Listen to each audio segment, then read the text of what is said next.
Bonjour. Cette semaine est un peu compliquée parce que je suis entre ici et ailleurs. Alors aujourd'hui, je suis au même lieu que d'habitude, au presbytère à Saint-Laurent. Puis comme vous le voyez, c'est la coupe vacances, c'est un peu... Alors que je ne suis pas en vacances, mais voilà, bon bref, c'est un peu compliqué. Juste pour vous dire que j'ai changé le sens de la vidéo parce qu'on m'a dit depuis longtemps qu'il fallait le faire, j'avais bien compris.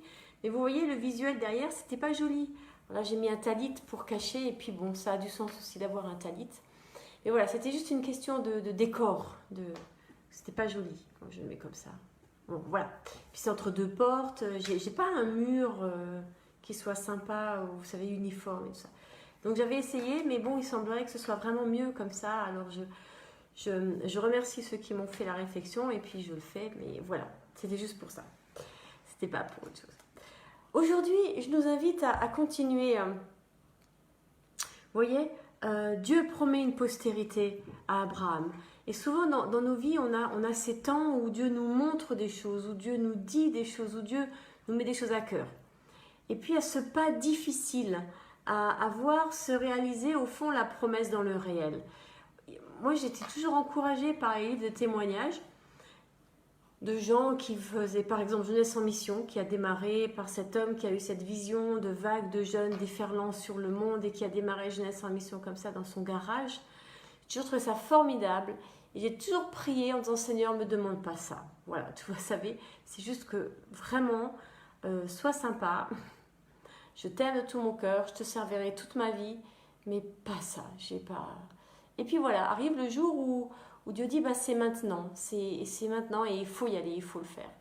Et ce pas-là, c'est d'abord un pas d'obéissance. De foi, c'est sûr, mais d'obéissance, de dire, ok, je t'obéis, et de sauter dans le vide. Et il y a plein d'inconnus quand on saute dans le vide.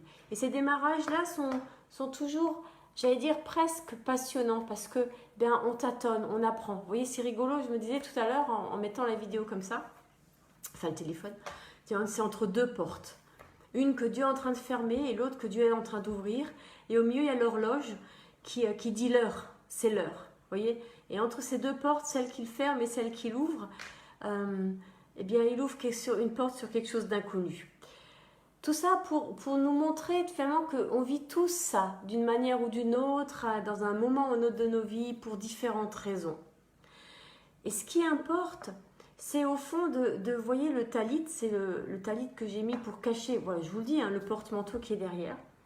Eh bien, le talit, c'est se couvrir, vous savez, c'est ce manteau finalement, c'est le manteau de Dieu, voilà. Moi, j'aime bien cette image-là pour le talit, de dire c'est couvre-moi de ta présence, cache-moi aux yeux de mes ennemis, aux yeux de ceux qui décrient les gens qui se lancent dans l'inconnu comme ça en disant oh, c'est manquer de sagesse dans les temps dans lesquels on est, il faut jouer la sécurité, tout ça c'est vrai, humainement parlant. Maintenant, par les yeux de la foi, Dieu il voit les choses autrement et c'est changer de perspective qui importe. Et voyez-vous, Dieu fait une promesse, et là j'en reviens à notre texte, on appelle ça l'actualisation, ce que je viens de faire. Je reviens à notre texte où Dieu dit à Abraham, tu auras une descendance. Et la la difficulté, c'est d'avoir cette promesse pour Abraham, de l'entendre, de l'accepter, de l'accueillir. Et on va voir le chapitre 16 et 17, où se situe la difficulté. Bien, la difficulté, c'est d'attendre. Voilà, d'attendre le temps de Dieu.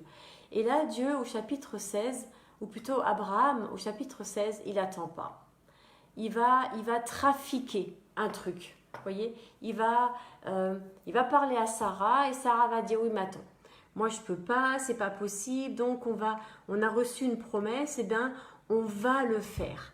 Et c'est pas ce que Dieu il dit.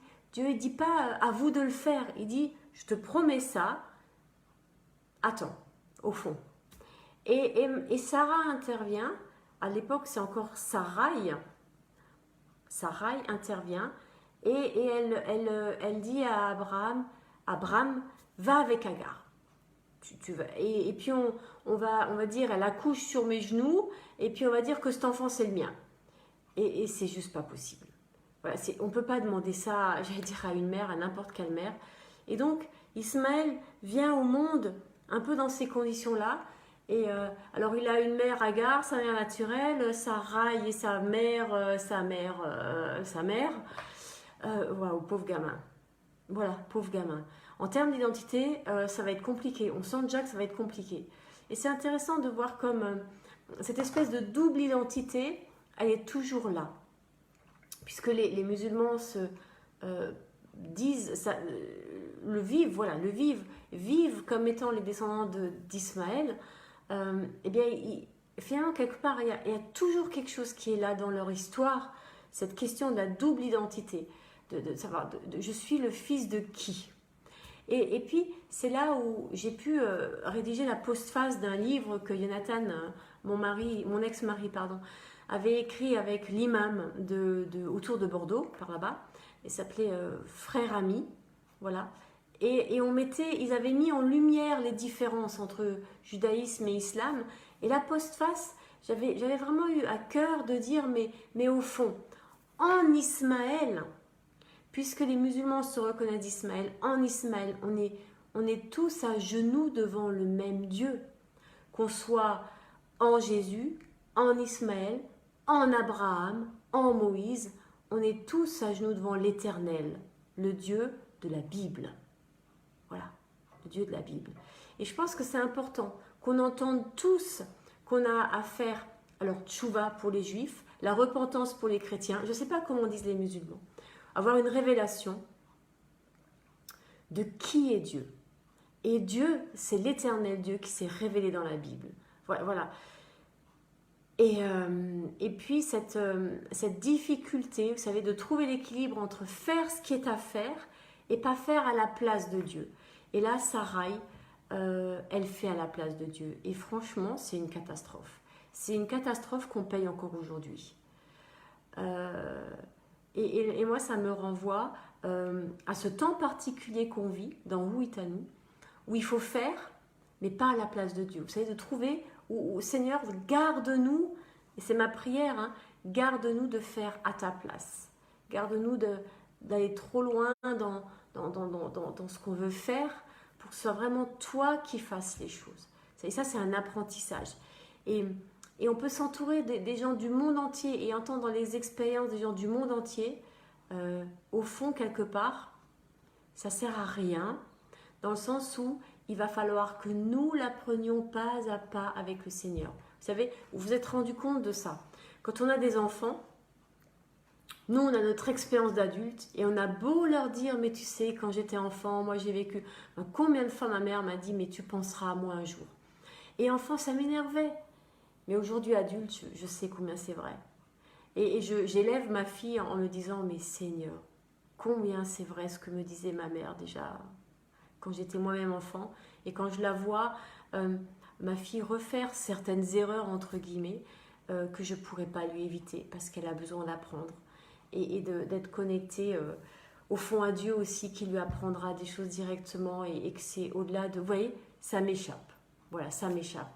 Eh bien, quand on démarre une œuvre pour le Seigneur, quand on démarre dans un nouveau travail, qui en tant que croyant est aussi pour le Seigneur, il y a quelque chose qui nous échappe et qui nous ramène à une dépendance à Dieu qui est tellement difficile à vivre.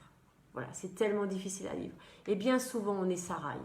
Et alors, on trafique, on machine, voilà, on donne un coup de main à Dieu, des fois qu'il n'y arriverait pas.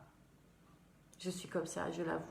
Seigneur, pardonne-moi. Voilà. Je pense que c'est important de pouvoir aussi reconnaître, de dire, mais ces histoires nous parlent. Ça ne veut pas dire que je me sens comme Sarah et vous savez que je me prends pour machin. C'est-à-dire là, dans ce qu'elle a vécu, apprends-moi quelque chose pour ma vie, pour nos vies, pour que vraiment on puisse entrer dans cette dimension de te laisser faire ta part et en même temps d'être acteur là où toi, Seigneur, tu nous demandes d'être acteur. Vous voyez, ce difficile équilibre à trouver. Voilà, j'avais juste à cœur de vous laisser ça aujourd'hui, ce message, cette difficulté de marcher, de suivre le Seigneur et qui relève d'un apprentissage. Et c'est bon d'entendre que d'autres l'ont vécu avant nous parce que ça nous encourage. Mais on a besoin de vivre cette dépendance avec le Seigneur au travers du Saint-Esprit et de suivre les pas de Jésus, vraiment de marcher dans les pas de Jésus Yeshua qui a ouvert ce chemin. Voyez, une porte fermée, une porte ouverte. Seigneur, continue de fermer des portes, d'ouvrir des portes. Continue de nous conduire pas à pas. Voilà, Seigneur, je voudrais vraiment prier, je ne sais pas, j'avais à cœur ça. Seigneur, vraiment de conduire chacun et chacune. Dans ce temps d'été aussi, dans ce temps que nous vivons, dans les choses que nous avons à cœur, recentre-nous sur toi. Dans le nom de Jésus Yeshua, recentre-nous sur toi. Amen. Soyez bénis. Au revoir.